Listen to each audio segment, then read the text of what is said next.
Hey, I just launched my Patreon tonight finally, which I know I've been talking about for a month or so now. And my page is at patreon.com/Sean Rona, and I will show you what I've got. Sam Fisher, who has been replying to a lot of my YouTube videos, sent me a variety of different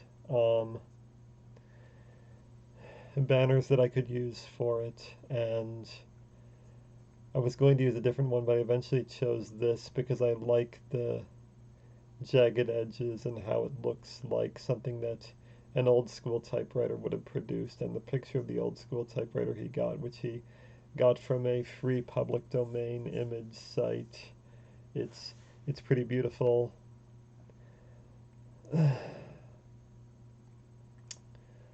And it's got Nerds Permitted, name of the book by Sean Rona, and the typewriter. I think that looks better than anything I could make myself, although I didn't think my own logo was too bad for how inexperienced I was. I already linked it to my video where I did the 1 hour summary of the book. Um, I'm trying to. Okay.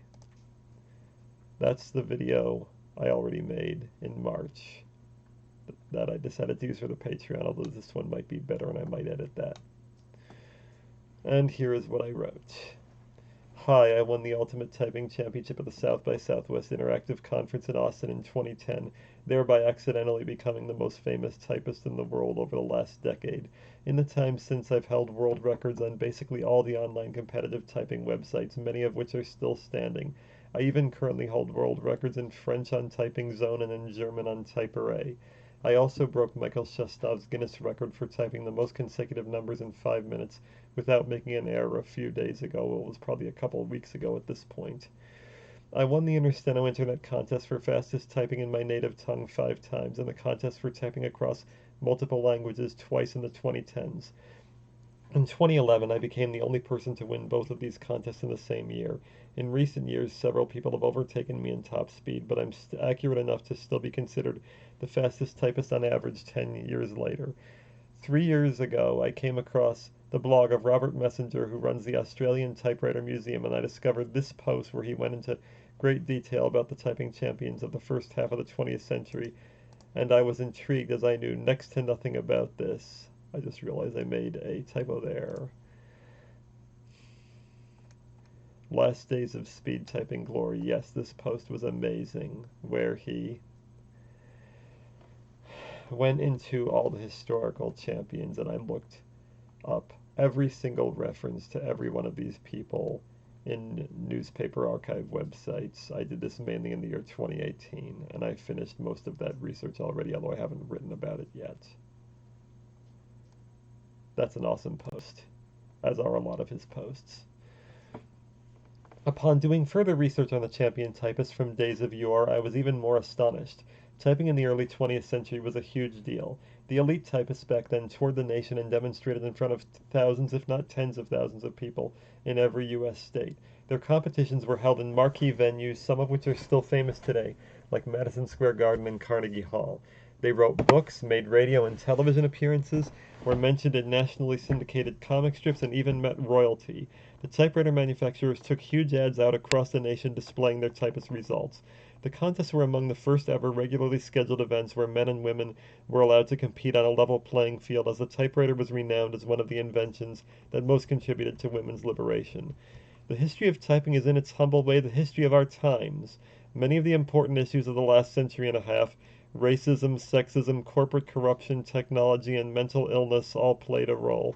However, in recent years, as typewriters were replaced in the workplace by more modern inventions, typing was a skill that began to be taken for granted.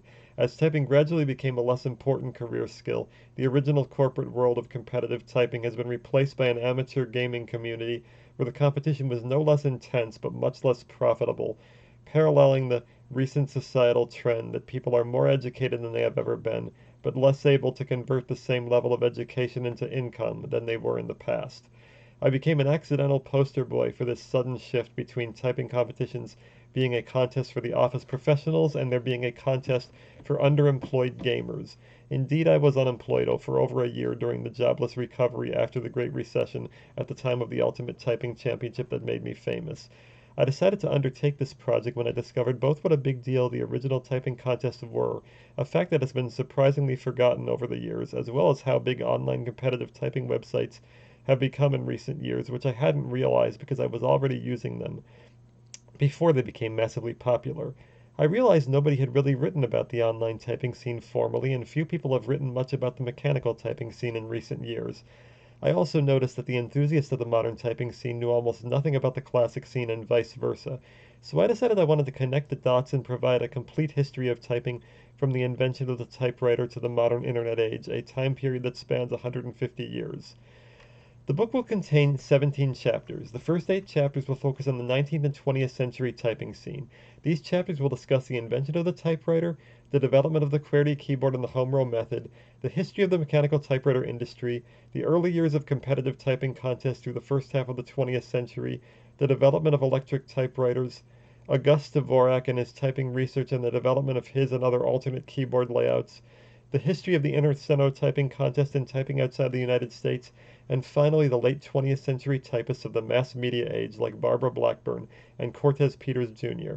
The final 9 chapters, by contrast, will include some discussion on the pre-internet DOS computer games like Mavis Beacon, the creation of online typing websites, the first generation of competitive online typists who predated me, 3 semi-autobiographical chapters about myself. I also talk about other things in them. Discussion of the generation of typists after me, the Michael DeRoche era, the history of the streaming of typing competitions on Twitch, most notably the Clicking Championship, some statistical research I conducted on users' typing styles along with the fastest and slowest rows and individual keys on the keyboard, and finally my personal advice on how to type each character along with some general observations about what characteristics are associated with typing success, whether typing is a future in the age of automation, and whether typing instruction still has practical value in the classroom. I plan to submit 2 chapters a month, one on the 15th and one on the 30th of every month, which would have me finishing on December 15th if I keep up that pace. I'm writing the book largely out of order because I want to make sure I have collected all the information I need before completing each chapter. As a result, I've been working on the modern chapters first because I know more about that era. However, I plan on the chapters having coherent enough structure that they can also work as standalones. I think the first half of the book will likely go faster to write, since that will almost entirely be based on research, since I don't need to schedule as many interviews with typists. And I've also collected almost all the information available from newspaper archive sites on the pre-World War II typists. Nonetheless, I do intend to submit all the chapters on those data, even though they will be entirely out of order. Because I am doing the more modern chapters first, I will be starting with the 2 final chapters, where I conduct my statistical analysis of typing and provide advice on the best typing styles and strategies. I figure this is the material that most of my subscribers will want the most, and if I'm going to go non-chronological, starting with this material makes the most sense. I will continue submitting the chapters from the modern era of typing while focusing most of my efforts on writing the chapters about the classic typing era simultaneously, probably after the end of the month of April, when I am no longer uploading videos to this degree. I will provide all chapters in PDF form to all subscribers, even if they joined after that month's chapters, and I will also provide additional benefits to subscribers in higher tiers. I am offering 3 tiers. The bronze tier costs $2 per month. I will provide access to chapter releases every other week. Well, the 15th and the 30th, twice a month. A little less than every other week. And that's it for the bronze tier. The silver tier, $6 per month. I will upload YouTube videos on here a day before I release them. I will provide personal mentions to all my silver tier subscribers at the end of each YouTube video. I will make occasional posts on typing history and my personal typing research that is not otherwise included in the book. There's all sorts of research I conducted that doesn't really fit the book proper, that I may still want to share in post about that material, and the access to chapter releases as well. For my gold tier, which will be $15 a month, I will be offering signed copies of my published book, and I will be offering mentions in the acknowledgments section of the book. And I will also calculate your typing profile. Go into your TypeRacer history if you have a TypeRacer account and calculate your fastest and slowest words, keys, and so on, and compare and contrast them to the profile of typists of that layout at large in order to help people understand their personal style. And I didn't mention this, but I think I'm also going to allow people to request me to upload certain kinds of YouTube videos. Now, I'm not planning on uploading a YouTube video every single day after the month of April. I want to have time to write the book. I will try to upload something every week after that, but certainly not the clip I've been doing, I don't think, because that would not give me enough time to write. But I am still going to try to do YouTube videos to promote the book, and now that I'm doing them this often, it's starting to become something of a habit, although I've got to do it earlier in the day since I'm still working and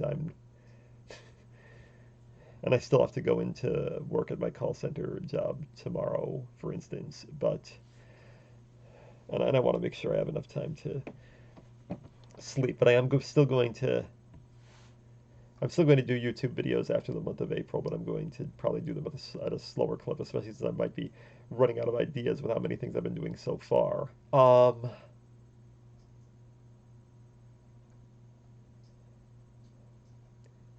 But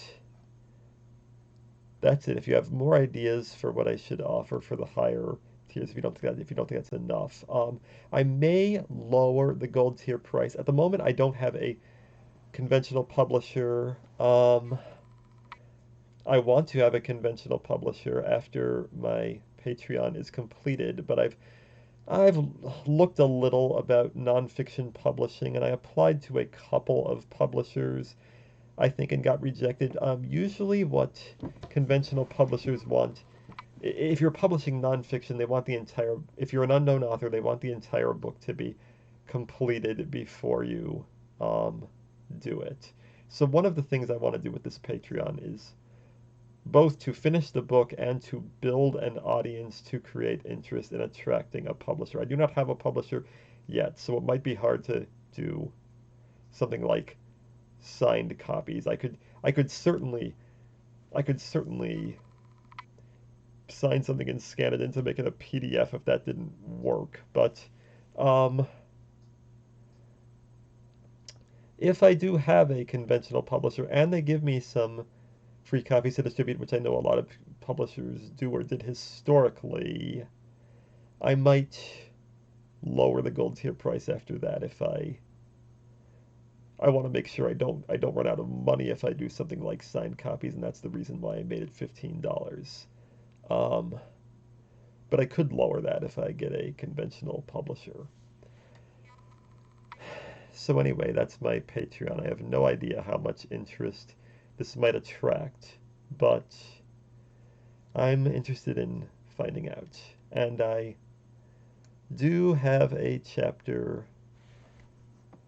Well, I have several chapters that I feel I have completed, but I feel that my chapter on typing styles, where I calculate the fastest and slowest keys and words and who's fastest on each type of key, I feel like that chapter is done and ready to go for April 15th, tomorrow. And I will try to submit it then. Thanks for all your support, and especially thanks to Sam Fisher for the logo, which I really like. And good night.